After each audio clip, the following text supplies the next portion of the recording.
नमस्कार दोस्तों, मेरा नाम परवेश है। कृष्ण संगसंग चैनल में आपका स्वागत है। मैं आज आपको एक ऐसी कहानी सुनाने जा रहा हूँ जिसको सुनकर आप भी सोच में पड़ जाएंगे। कहानी का नाम है वो रात। यह कहानी लेखिका पुष्पा थपलियाल द्वारा लिखी गई है। कहानी को अंत तक ज़रूर सुनें और चैनल को सब्सक्राइब भी कर लें और बेल आइकन को भी दबा दें। दोस्तों, कहानी कुछ इस तरह है। मैं रात भर सो न सकी क्योंकि हाल ही में मेरी एक कहानी पर राज्य सरकार ने मुझे पुरस्कार से सम्मानित किया था और उसी सिलसिले में सुबह टेलीविज़न पर देने के लिए कुछ लोग मेरा साक्षात्कार लेने आ रहे थे। अखबारों तथा कुछ खास पत्रिकाओं में भी काफ़ी प्रशंसा पढ़ने को मिली। सुबह कैसे तैयारी करनी है उसी विषय में चिंता लगी थी। सर्दी की वो काली रात किसी तरह बिताए न बीत रही थी तथा मैं अपने उस अतीत में डूबने लगी थी जो मेरी जिंदगी में एक कड़वा सत्य बनकर उभरा। गरीबी का वो अभिशाप जो मुझे जिंदगी और इंसानियत के इतने करीब खींच लाया था तथा सचमुच जिंदगी की असलियत को गहराई से जानने का मौका मिला। उन दिनों हमारे परिवार पर भारी संकट पड़ा हुआ था। पहले तो घर की दशा ठीक थी, मगर एक हादसे में पिताजी ने अपने दोनों हाथ खो दिए। इस हालत में कब तक कोई दूसरा किसी की मदद करे। यह बात सत्य थी। पिताजी को जो थोड़े बहुत रुपए मिले वो कितने दिन चलते। हम 2 बहन 1 भाई थे तथा छोटे ही थे। गरीबी का एहसास कब हम बच्चों को भी होने लगा पता ही नहीं चला। मैं थोड़ा समझदार थी। माँ के आंसू मुझसे छुपे नहीं थे और माँ पढ़ी लिखी भी नहीं थी, नौकरी भी क्या करती। पिता मजबूर हो गए तथा दूसरों के मोहताज बन चुके थे। माँ को मैंने उस रात रोते देखा तो मन हुआ काश मैं कुछ कर सकती। लड़की थी, क्या करती, कहाँ जाती। माँ, मैंने धीरे से पुकारा। माँ ने चुपके से फटी साड़ी के आंचल से अपने आंसू पोंछे। मुंह फेरे ही बोली, तू सोई नहीं है।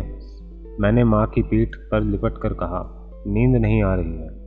माँ ने करवट ली और मुंह मेरी तरफ किया तथा मुझे सीने में छुपाती हुई बोली, सो जा, नींद क्यों नहीं आ रही है तुझे। फिर मेरे बालों में हाथ फेरने लगी। उसी बीच माँ के आंसू मेरे चेहरे पर भी टपक गए थे। यही बात मुझे खा रही थी। मैंने सांस बांधकर धीरे से पूछ ही लिया, माँ, तू रोती क्यों रहती है। माँ मेरी बात सुनकर पहले सहम सी गई, फिर बोली, कहाँ रोती हूँ और रोकर ही क्या मिलेगा, और फिर मन को मजबूत करके बैठ गई। मैंने माँ की परेशानी को बांटना चाहा और बोली, माँ, मैं अब पढ़ना नहीं चाहती हूँ। मेरी बात सुनकर माँ ने मेरी तरफ देखा और बोली, क्यों, बस यूं ही। मैंने कहा, अरे हाई स्कूल तो कर ले। नहीं, मैंने जैसे निश्चय कर लिया था। माँ ने फिर कहा, अगर आज मैं पढ़ी लिखी होती तो ये दिन ना होते। मैंने कहा, तू कुछ भी कह ले, मैं जानती हूँ तू कल सारा दिन प्रिंसिपल के घर में काम करती रही, तब रोटी नसीब हुई तथा सुबह क्या खिलाएगी इसकी चिंता में रात भर रो रही थी। मैं कल हाई स्कूल की किताबें बेचकर तेरी कल की चिंता दूर कर दूंगी। इतने में मेरा छोटा भाई उठ गया जो 10 बरस का था। वह हमारी बातें सुन रहा था। बोला, दीदी तू अपनी किताबें मत बेच, मैं हूं ना, कल से पड़ोस के भैया मुझे अपने साथ ले जाएंगे। वह जिस मकान को बना रहे हैं वहीं पर मजदूरी का काम दिला देंगे। उसकी बात सुनकर मैं रो पड़ी और माँ की तरफ देखकर बोली, नहीं माँ नहीं, अभी से इस मासूम को काम पे मत भेजना।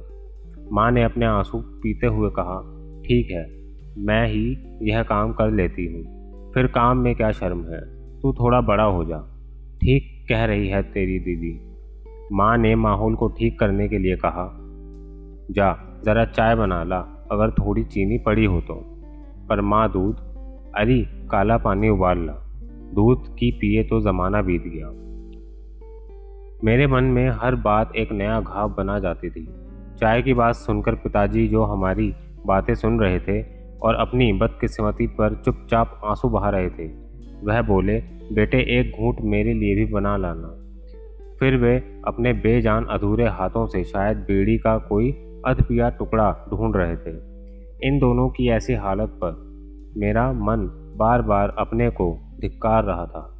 मेरा जन्म बेकार है तथा सोचने लगी, सुबह किसी से पूछूंगी किताबों के लिए, अगर कोई खरीद ले तो। परंतु बदनसीबी तो हाथ धोकर पीछे लगी थी। सुबह छोटे भाई ने जिद पकड़ ली कि वह तो काम पर जाएगा। आटा तो था नहीं, सोचा भूखे पेट कैसे जाएगा। इधर माँ ने भगवान के आगे 10-10 पैसे के सिक्के चढ़ा रखे थे। गिने तो 50 पैसे थे। मैंने कान पकड़े और सिक्के ले लिए। साइकिल पर दूध बेचने वाले से थोड़ा दूध ले लिया तथा सभी के लिए दूध वाली चाय बनाई। भैया ने देखा कि पिछली दोपहरी के चावल एक कटोरी में ढक के रखे थे। उसने उसमें चाय डाली तथा खाने लगा। मेरे आंखों से आंसू टप टप करके गिरने लगे। वह तो चला गया, परंतु मेरा मन बेचैन हो उठा। हे भगवान, क्या करूं, कहाँ जाऊं? मन बुरी तरह तड़पने लगा और आंसू रुकने का नाम नहीं ले रहे थे। इतने में माँ ने फटी साड़ी का पल्लू सर पर ओढ़ा और किसी गहरी सोच में डूबी सी बाहर निकल गई। जैसे जानवर भूखे बच्चों के लिए खाना लेने अनजानी राह पर निकल जाता है कि कहीं ना कहीं कुछ तो मिलेगा ही। माँ चल कहाँ रही थी और सोच कहाँ रही थी। उसका चेहरा चिंता की लकीरों से भरा पड़ा था। मैं चुपचाप माँ को देखती रही। मैंने फिर देखा, घर की हालत बिखरी पड़ी थी। मिट्टी का कच्चा मकान था। सोचा लीप पोत कर साफ कर दूं। मकान काफ़ी टूटा था, रहने लायक भी न था, पर मजबूरी थी। जल्दी से सफाई करके मैं पड़ोस की दुकान पर चली गई अपनी किताबें बेचने। उसकी कीमत मुझे सिर्फ 2 रुपये मिली। 1.5 रुपये का 1 किलो आटा लिया, यह सोचकर कि चलो आज के लिए तो हो ही जाएगा, और जल्दी से घर की तरफ लपकी। जल्दी से आटा मल कर रोटी बनाई और भाई को खिलाने चल दी। उसे देखकर दिल दुखी हुआ, परंतु उसे रोटी खिलाकर मन तो शांत हुआ। फिर भी मन के किसी कोने में दर्द छुपा हुआ था। जब घर आई तो माँ भी कुछ घरों से काम करके थोड़ा बहुत सामान ले आई थी। माँ ने समझ लिया था कि मैंने किताबें बेच दी हैं। माँ ने अंदर ही अंदर आंसू पी लिए थे। मैं खुद को रोक न सकी तथा माँ से लिपट कर रो पड़ी। रोते हुए बोली, माँ, भाई अभी छोटा है, उसे काम पर मत भेज। माँ क्या कहती, बस रोए बिना न रह सकी। दिन बीतते रहे। मैंने एक फैक्ट्री में पैकिंग की नौकरी कर ली थी। माँ भी इधर उधर कमाने लगी। खाने का गुजरा चलता रहा। छोटी बहन काफ़ी छोटी थी। हमारी फैक्ट्री में एक देव स्वरूप इंसान थे जो हमारे बारे में सब कुछ जान गए थे। उन्होंने अपनी मर्जी से मेरी शादी अपने बेटे से मंदिर में करवा दी। मेरी सास बीमारी के कारण चारपाई से उठ भी नहीं सकती थी। शादी से पहले ही कभी कभी मैं उनके घर जाकर उन्हें नहला आती थी, वह कपड़े धो आती थी। शायद इसी खूबी के कारण मैं तर गई थी। भाई बहनों ने बहुत दुख उठाए। बाद में मैं उनकी कुछ मदद न कर पाई। मेरे पिताजी जो एक एक बीड़ी के टुकड़े के लिए तरसते थे तथा भूखे बच्चों की दशा देखकर दुखी होते थे, उनका भी स्वर्गवास हो गया और मेहनत के बल पर मेरे पति का प्रमोशन हो गया। अब वह अच्छी पोजीशन पर आ गए थे। मेरा एक बेटा था जो अब बड़ा हो गया था तथा मैं अपनी कहानी लिखने के पीछे दीवानी थी। लिखने का शौक, मगर छपवाने की दिक्कत पड़ती थी। भाई बहन भी अब अपने पैरों पर खड़े हो गए थे। अफसोस था कि बदकिस्मत माँ को कभी सुख नहीं मिला था और माँ हमेशा की तरह तिल तिल जलती रही। मैं कभी उनके लिए कुछ नहीं कर सकी। शायद इस बात के लिए मैं दुखी रहती और खुद को कभी माफ़ न कर सकी, कभी नहीं। फिर भी मेरी कहानियाँ छपने लगी और मैं बहुत व्यस्त रहने लगी। तभी अचानक नौकरानी की आवाज़ ने मुझे चौंका दिया था। सो गई हो मेम साहब? मैंने आंखों में भरे आंसू छुपाते हुए कहा, अरे नहीं, बस यूं ही अपने अतीत में डूब गई थी। मैं पति के साथ अकेली थी और बेटा नौकरी में बाहर रहता था। साथ में एक नौकरानी थी। सुबह हो चुकी थी। मैं नहा धोकर साक्षात्कार के लिए बैठ गई थी। अब वह घड़ी आ गई थी जिसका मुझे इंतज़ार था। सवाल पूछे जाने लगे। वह वीडियो रील बन रही थी। मैडम, आपकी इस कहानी में ज़िंदगी की उस असलियत का विवरण है जो बिना नज़दीकी के नहीं महसूस की जा सकती।